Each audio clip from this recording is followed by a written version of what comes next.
talking with Roy Schultz, who's lived in Canton since 1925. Now, Roy, you moved here with your parents, August and Mary Schultz. Tell me a little bit about your parents and what brought them to Canton. Well, we moved up here from Taylor, Michigan, and lived on Beverly Road, which is, by coincidence, the house where we lived in is now in the middle of Interstate 94, just a half mile west of Telegraph. And we moved up here, we moved ourselves. They had a Federal truck with hard rubber tires, and we had a Star automobile when we moved up. Moved up in February. And it was cold, and we had, the folks had 3 additional bedrooms put on above this house on Hanford Road that they moved to before we moved there. And these were, we didn't have electric at the time, and there was no additional heat for these rooms. There was a furnace in the house, and whatever heat seeped up into from some of the other rooms is all the heat you had there. And water, we had the wells. I think we got, it was around 1926 or 27, we got a Delco electric system for that. And I just can't remember, it was around 28 or 29 when Detroit Edison put the lines in for there. That was part of the project when they had with federal government to electrify all rural farmsteads, and they subsidized the electric lines to be put out there. I remember reading that telephone came after you had moved there too, for a little while. No, actually the telephone was there very much sooner. Oh. And we had telephone for several years, and then when the Depression came, no one maintained the lines, and they went in disrepair, and we was out of telephone from 1935 to 48 without a phone there, because the lines were from Ypsilanti, and we had an Ypsilanti mailing address, and the phone was there. And when they went down, then when they restored the lines again, we had a Plymouth. It was restored from Plymouth. And then sometime after the war too, we started getting our mail from a Plymouth address rather than Ypsilanti in that area. So we were close to the borderline, and they just switched some of it over because we were closer to Plymouth. Now those were the days of party lines for telephones, right? Yes, and I always remember the number, 7154F23. 23 meant 2 long rings and 3 shorts. When you heard 2 short rings, that was West Store in Cherry Hill. And they maintained, at Cherry Hill, they had phones all the time. Theirs didn't go out of repair, but the ones that extended farther out away from there, they just went out of business for a while. Any interesting stories with party line people? Well, yeah, but some of you wonder if you should tell or not. But we had certain party neighbors that would listen in to every call that came. And it was typical, I suppose, at most party lines. So they always knew what was going on in the neighborhood. They used the phones different, and they used them for a purpose, most of them. To do business. Most parties got their business over with and hung up. Today people get on the phone and just talk for not much reason at all, like school kids would by the day almost. Mm-hmm. Your parents were farmers. Yes, they were typical, as I've mentioned in some of the articles I wrote, of the dairy farmers, truck and dairy farmers, those that grew vegetables and had dairy farms, that moved up here in the 20s. Because in the early 20s there was a real estate boom around Detroit, and land prices went up. They got to be $1,000 an acre or so, and so many farmers moved, and it's 90, just all of them that I mentioned, all but 3 or 4 of the farmers that were sweet corn growers in the area and dairy farmers moved up during that period. And it just changed Canton quite a little bit of the type of farming that was done, because these new farmers were all dairy and market growers. And that was the start of the reason why Canton got to be the sweet corn capital of Michigan, because of these people developing large market for sweet corn in the area and stands and You went down to Eastern Market? yes, that was the basic thing for all produce until around the late 50s or so, when some stands and people started buying it directly from the farmers. And the chain stores started in business, and some of them took special orders and delivered to, well, C.S. Smith stores were the first one, and then A&P were bigger ones, and later Kroger. But that was all corn and produce that didn't go through the Detroit market. At first it all went through there. Today the Detroit market handles very little of these highly perishable things. There's some, but nothing compared to what it used to be. And the number of farmers down there today is hardly 5% of what there used to be too. It's like on Saturdays it's a busy retail market, which it was before, but the volume that's handled there isn't just the same. It sounded as though it was very vital and vibrant. You started going down in a horse and wagon? That's, is that correct? well, that's, I don't remember that, but my mother's always told me, she used to put me under the seat of the wagon when she first went down. I don't know, I suppose when my mother went, she was selling chickens and eggs and things of that order when they had produce and corn and squash and things. I assume my dad took care of it then. And then you got the truck that you mentioned. Yeah, they had this federal truck until, I guess, 1927, until they bought a Gutterson truck with air tires. There was one thing, we went to market, we'd get our load ready. The roads were gravel and sandy in places. And we'd always worry when we had to go through Ridge Road up to Cherry Hill Road, because Ford Road wasn't through at that time. And there was a curve on Ridge Road where it was always sand. And it was so much danger of being stuck in the sand with these hard rubber tired trucks. They would not go in sand. Whereas rubber tires, balloon ones, they just pack down the sand and move ahead. But hard rubber and sand don't work. It's just about as bad as mud. So they got stuck there several times. And, well, even at home on the sandy spots, you had to be real careful. They also went up there to deliver their milk to the dairy, to Wilson Dairy. Oh, is yes. that correct? Well, it was Wilson later on, Detroit Creamery first. And then there was even always kind of see who would take the milk, because they'd deliver the milk and then go sit in West Store for a while around the stove and hear the latest stories. So there was never any problem at that time getting anyone to take the milk, to decide who was going to do it. I think always, well, remember, well, that's how you got to know most of the farmers around it, meeting them at the creamery and the store, and those that had time took time to sit around and tell a story or two, and those that didn't. Of course, I was young at the time, so I was a listener. Listen to the older folks talk. And there's a lot of wise sayings and things went around there too. Some of those farmers were quite knowledgeable. You went to school at Hanford School. Yes. That was just 2 miles north of Cherry Hill, so that was almost like the Cherry Hill community that we figured we grew up in, and part of that.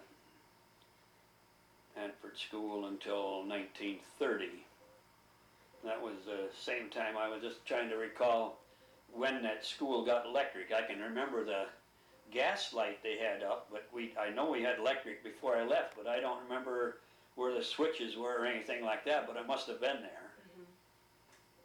I think they even had a hot plate near the end to make their hot lunches for there.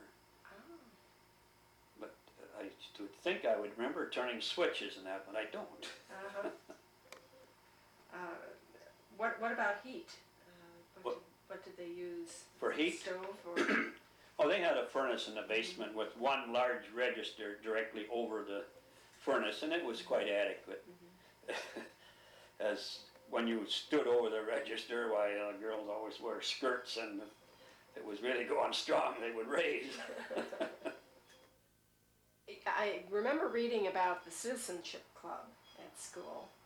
Well, that was part of the educational system from Wayne County, and when they talked about that, I always thought it was one of the greatest things. They had the president and the vice president and secretary, and and they assigned school duties for each student. One week you'd clean the erasers, and maybe another time sweep the floor, cook the hot lunch, or just some little chore like that, or maybe even carry the water in for the school. But and it would give you responsibilities. And most everyone held an office at some time or other, which was very good. You put on pageants at school? Yes, for the PTA programs, which they had once a month, and all the parents, and it was a community affair. They all came, and the kids put a program on all the time.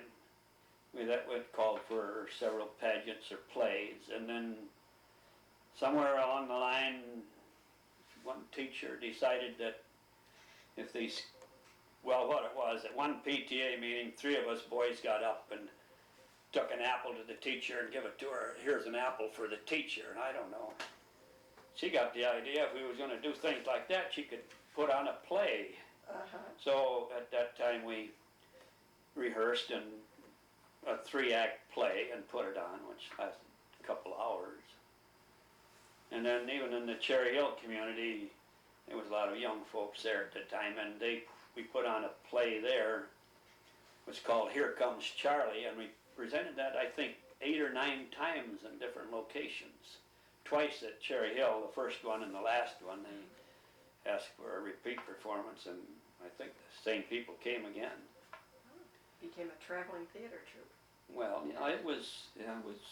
That's great. And then even like Butch Waldecker and some of the other adult members there, they put on, what would you call these, well, they had a name for them where they colored their face black and had little pageants like that. And there was 3 or 4 different ones, always some, and we got in quite a few of those. School was very different at that point than today. What differences do you think are notable? Well, I don't know if you learned any more or less, but I figured we got a very good education. We covered the basics, reading, writing, and arithmetic, and spelling. But the thing is, there was 8 grades in one room. That's the thing, and you always heard all the other classes recite. They would go to the front and sit on a row of chairs, 3 or 4, whatever they needed, and you'd hear every grade. And while you're sitting at your desk, maybe studying your own lesson, but you still was conscious of what was going on all around you, and you about was with every class in spirit or thought anyway. And it was one of those things like that when, I don't know whether I might have been a little bit older for my grade or 1 year or so, so that one teacher figured when I was in the 6th grade, the last 2 weeks of school, she figured, well, I'll send you along, 3 of you along, and take the 7th grade examination. So the 3 of us that went, I and Ruth Short and Ioma Wilkins, Ruth Short and I passed the 7th grade examination when we were in the 6th grade. So we went on to the 8th grade the next year then. This exam was given somewhere else? Oh yes, we always had to go to, for the 7th and 8th grade, you went to Plymouth or some of the other schools to Wayne, but to Plymouth to take that examination, and just about whether you passed or not was determined from this examination that was put on by the Wayne County School Commissioner, or whatever it is, whatever you called it. So there was some control on the quality of teaching then, and Yes. what you had learned. And there was that helping teacher that came out once a month or one day a month to your school to, and we did special things there, and she updated every teachers on what they should be doing and everything and how they were going. When you left school, I assume you had chores that you had to do at home, either before or after Oh yes, school? it was always milk the cows before and after school. And now school started at 9 o'clock, and in the winter months it was a struggle to get to school at 9 o'clock. And of course in the summer, why we just operated a little early, we could have went at 7 and then maybe did some field work before school yet. And then evening it was the regular chores over again. I don't know, some way or other I got the job of running the milking machine at too young an age, and I didn't have anybody to pass it on to, so I stuck with that one. Usually it passed down from the oldest to the youngest one could handle it. How was discipline in classrooms then? Was there mischief that went on in the classrooms? Yes, there was mischief, but all in fun, and the teacher handled it very well. I always remember when I was before we moved up here, I was in the 3rd grade, I stayed after school every night. The teacher went home, went to where she boarded, went for lunch every noon, and left one other girl that was kind of less my rival in charge, and I gave her plenty of trouble, and she told on me every day, and I stayed after school for 15 minutes or so. No real mischief, just things you shouldn't do, aggravate her more or less. Yes, I read in the country schools book that there was trouble, something having to do with rubber bands and things like that. Well, every school, you shot rubber bands with some missile in them, or just the band itself as a missile, and right now I don't recall those, but I know what happened. Now, during the 30s, you listened to radio programs? Oh yes, well, Amos and Andy was the first one that you'd think of. We always had to finish our milking so we could get in the house at 7 o'clock. There, Amos and Andy, and then the Air Adventures of Jimmy Allen and several other ones that come on there. Yes, I used to remember those. And now they're banned from programs like that. Lone Ranger. What were the typical games that kids would play? Oh, I mean at school? Mm-hmm. Well, I always remember that pom-pom pull away, and that was in the summer, and then in the winter when there was snow, you made a circle, and I guess they call that one fox and geese or so, and kind of catch somebody, and you had to stay within the path of the snow. Pom-pom pull away, where you had 2 sides and someone in the middle and try to catch you when you ran from side to side. And ball, it was always softball, and maybe some hardball. Then the school had a team and competed with the neighboring schools around different times. It just probably 4 or 5 games a year with each school around. And that was usually among the teachers, more or less, got together. Like sometimes our teacher at Hanford had a sister in Allen's school that was teaching there, and well, let's get our school teams together, and it kind of started off, and then it went over good, and then had ball games with other schools too. And like some of the schools, that one of the times when I was in 8th grade or so, there was only 2 boys on the team, maybe. The rest were all girls. So, and the girls were good players too. If you were lucky if you had a good pitcher, that determined who won or not. It all depended on the pitcher. As you got to be a teenager, how did activities change? You started dating, I assume. What was the typical date like? I guess you might as well say I didn't do any dating till a couple of years after high school. It just wasn't done that much. Even in high school, there wasn't all not many of them that really dated at all. It just didn't until they got older mostly. That is, formal dates anyway. High school, sometime later in high schools or sometimes in the 30s, at Cherry Hill, which is over the store, there was that dance hall, a community place. And they held dances there that started sometime in the 30s, and the Farmers Union started them. And it was, in other words, it was adults, it was family affairs. All the while they had it there, the whole family went, not just kids. And that was the same, and there were so many dances around halls that I always think we had more fun in our time and farther back than I think kids do today. We had time on Wednesday night, Friday, and Saturday night. There was always 3 or 4 dances somewhere around that you could go to, and you could meet all the local people. And like I said, I didn't date for all those times, but you went to the dances single. You might have dated on the way home maybe, but you went there alone. And that was quite typical with a lot of them, and I don't know for what, maybe the girls preferred to go single or two, I don't know. I could almost ask my wife on that, because she came single all the time with the whole family. Her mother might have went to some of them with taking 4 girls to the dances, and it was quite typical. Family affairs. Now, I keep thinking some of the kids wouldn't be caught dead at a dance with their folks. If folks went to the same one, and it's just not the same.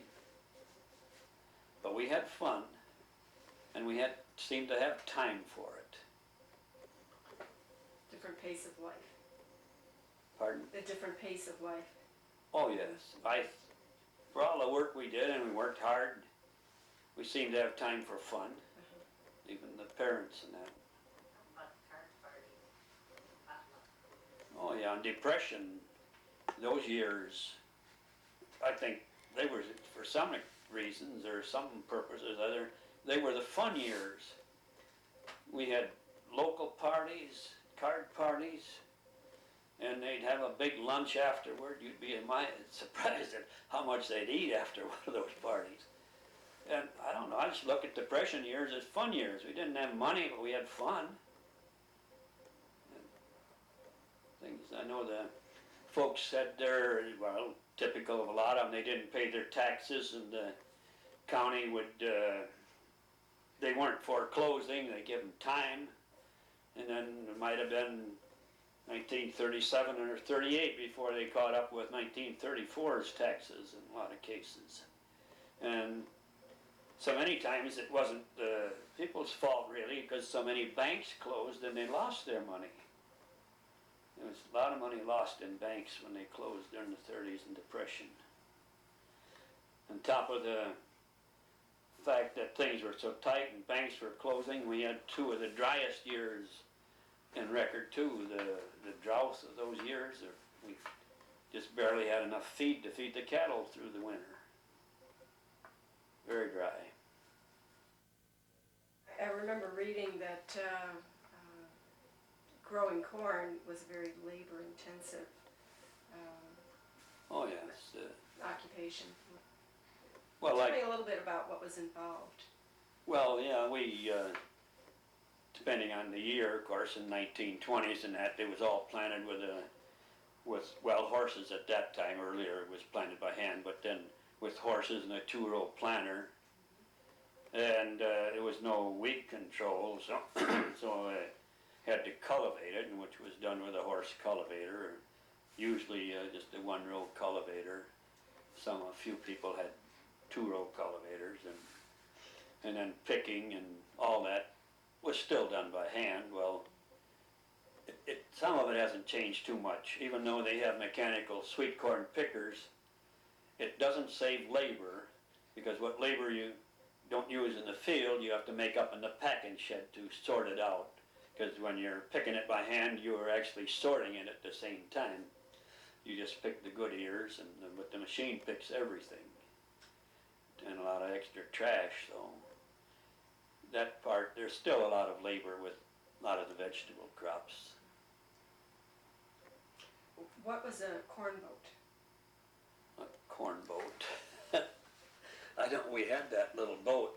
It's well, this is I don't know if you can see this picture. Mm-hmm. Yes. It shows up. That was a sled that went between the corn rows and was pulled by one horse. And it was. Well, I don't know who made the first one. My dad was among the one of them, as far as I know. And anybody got a new idea why they'd use that? It was picked in. Before that, they picked corn in bushel baskets or right into the bag and put it in the piles. And this way, picked it this way. Oh, here we got our little corn boat here, wherever that is. This was just a little model I made for when we put out this book. It's the model. But it was only pulled with one horse. There was two, because it had to be right between the rows. And you didn't need a driver for the horse. You just told it to giddy up and whoa, and the horse was patient, would stay there. And when you picked here and then picked the head far enough, you tell it to go a little more. And then later on, they got the idea that it would be easier to unload it if we just took the top off and tipped this over and made a pile of corn, and they could go on and someone could bag this corn while they moved on and continued picking with that one, or got the picking over with and then come around and bag it. And then we used these baggers at the time. I don't know, there's a picture of one in here someplace, and it held 2 bags. This was a typical corn bagger. I claim to have invented it, but then when I wrote this sweet corn book and talked to other people, they all claim they invented it, or several of them anyway. When it was quickly copied out, they had the little hooks here where you hook the bag on, and you could put a bag on this side and that side, and 2 people could operate on it. And those that bag corn, even the Hulks, they still use this type of a bagger when they put the corn on their sorting wheel. And that was for burlap bags, and it's still used quite a lot for all the local trade. It's still burlap, but the stores and not many times want paper bags with the corn iced in the bag, and they want it delivered right after it's picked. The quality of corn is so much better now than when we did this, because we had to do our chores first and then pick the corn, and maybe the sun and the dew was off and the corn got warm. Now everybody, they don't have the cattle to take care of. You get at the corn and you pick it all when the dew is still on it, when it's still cool, and then it's kept cool all day. Whereas this corn here might have got real hot, and by the next morning that corn had lost half its flavor. So we're getting a much better package of corn deal with better varieties and better care of the corn. And you could say that same thing applies so much with eggs. In these hatcheries, or the laying houses now, the chickens lay the egg, and it goes out onto a belt, is taken into a room and cooled immediately. Used to be, you'd come to the farm to buy fresh eggs, and now it's just the opposite. You go to the store to get fresher eggs because they're produced under better conditions. And any farm eggs might be they're gathered once a day and might be heated and won't be refrigerated like the ones in the stores today. It's just a reversal. And you used to raise chickens. Oh yes, we had 2,000 laying chickens here at some time, and sold our eggs mostly right at the door here. And if we went away, we'd have this little table we have at the back door. We'd pile it up with eggs. If people had them ordered, we'd put a name on them. If they didn't, we'd just put them in a stack and the price, and people would come and help themselves and just leave the money there. And we don't know that we ever lost any money. We'd come home and the table would be laying with a bunch of money here and there, and just all over, and it worked very well. You used to make yearly trip to buy your chicks?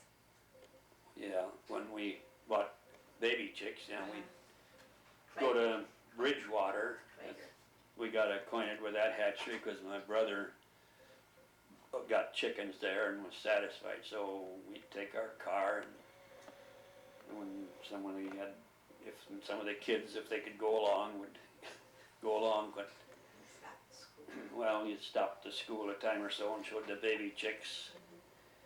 That lasted for, oh, I don't know, maybe 10 years or so, and then we started buying pullets already grown up and almost ready to lay. When we bought the baby chicks, we had heavy breed chicks, and they would be for eggs. They laid a brown egg, and they were a meat chicken, good frying chicken and roasting chickens, and some of the hens got up to 12 pounds. And then when we started buying pullets, we bought leghorn type ones where they were not a type meat type bird, and then there wasn't so much home sale because we used to dress out these heavy type birds and take them to market and have them dressed here and sell out of the meat birds, or all of them that way. But then later on when you got the other ones, well, you had to just contract with somebody to take the whole birds off your hands for very little money, and then they would be processed and more or less go to things like Campbell's soup and things like that, which they were very well suited for, not so much for table use. Now, in 1941, you joined the Army, correct? Yeah, I was drafted. Yeah, I was still at home. I worked at Ford's in the meantime, and it was 1936 in the fall. I applied at Ford's and got taken in, and I worked in the body department at the Rouge plant. And that didn't interfere with necessarily with getting away from milking cows or anything, or too much of the farming, because I was off just about every summer. They worked in the winter, and it just seemed to be off at corn picking time and all that every year. I've never missed a corn picking season, even though I ended up with all that seniority at Ford's, of course. Then the thing that I don't like most about it, I went in the Army in 41. I was drafted, and then my mother had to take my place milking cows. There was hired help for a while, and then the labor got so scarce at about 60 years old, my mother started milking the cows. And well, that's just not the way you'd planned it to be. She'd never milked in all the time as I grew up, but at 60 years old she starts, and until they finish. She was the one that run the milking machine. Well, I was in the Army 4 years and 2 months. I was in well, we started out, and then war was declared, and then they moved me to a balloon barrage battalion in Seattle, Washington. Now that's where we flew anti-aircraft balloons. In other words, we put a big balloon up in the air, say 40, 50 foot high and 30 foot in diameter, so which held up a cable. At that time, most bombing was done with dive bombers, and these balloons were hidden at, say, 5,000 feet just below a cloud. And if dive bombers come in and this circle of balloons around Boeing aircraft, they would be apt to snag them and would down the plane. Of course, there was no attacks on the west coast by Japanese planes, so later on they quit that, and then we joined a military police escort guard company that took care of prisoners of war. So we had training with that and took care of prisoners of war in Arkansas. And there was some Germans, and then we went to England just at D-Day and started taking prisoners there. There was something like 300,000 prisoners taken shortly after D-Day, and it took quite a few guard battalions to take care of all those. Even the boats that took troops over at that time brought prisoners of war back to the States. The boat we went over on, we left on the morning of D-Day, June the 6th, And that same boat brought German prisoners back, and troops the other way, so it was loaded both ways. And a couple of months later, we went to France and went guarding prisoner of war camps there, several different locations until the war ended. And toward the end of the war, then you came back on furlough, and you and Tilly Oh, yeah. married? When the war in Europe ended, I had enough points that I was one of the first ones I brought back, we came back to the States. I had a month furlough with the idea that perhaps I would go to the Pacific Theater because Japan didn't surrender at that time yet. And I was only home on furlough. A different little story there, though. I was home on furlough and got married in the middle of that month's furlough. And the wife's family, and with 2 weeks' notice, put on the whole wedding, 350 guests or so. And then I went back with the idea that I might have to go to Japan or to the Pacific Theater, and before I even got back to camp, war ended in Japan, so I went back to camp, and then to camp in Louisiana, and then a camp in Camp Bowie, Texas, where Tilly joined me there for a month or so, and then October the 16th I was let out of the Army, and Honorable discharge. come home in time to help Phil Sile that year.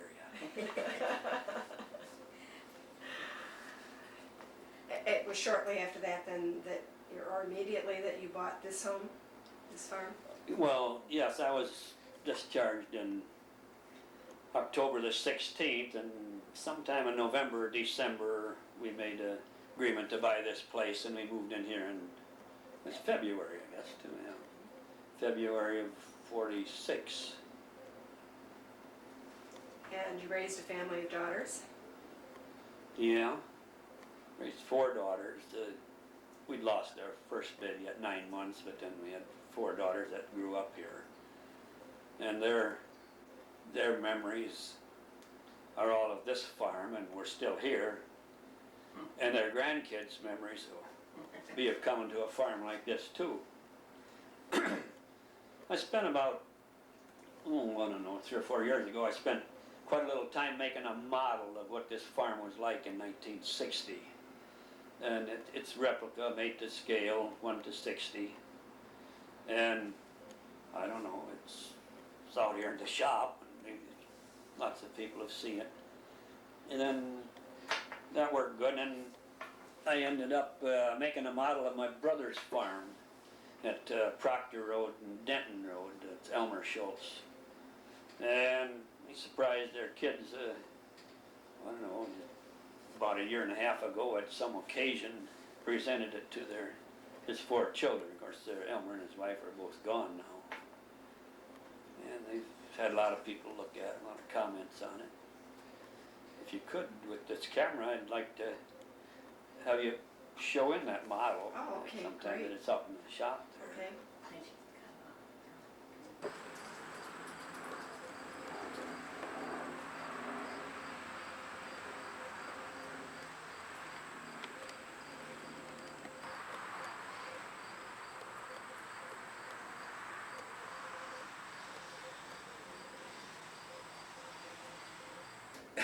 In the 1970s, we started to pick your own farm, and that lasted till 1981, till we retired and had an auction sale.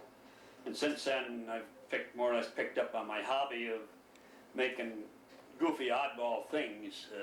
This isn't necessarily one of them, but here's an ear of corn. We call that a Ray Maple Bob hybrid because it's Ray Schultz's corn in the middle, and Bob Schultz is on each end, and a piece of maple in the middle.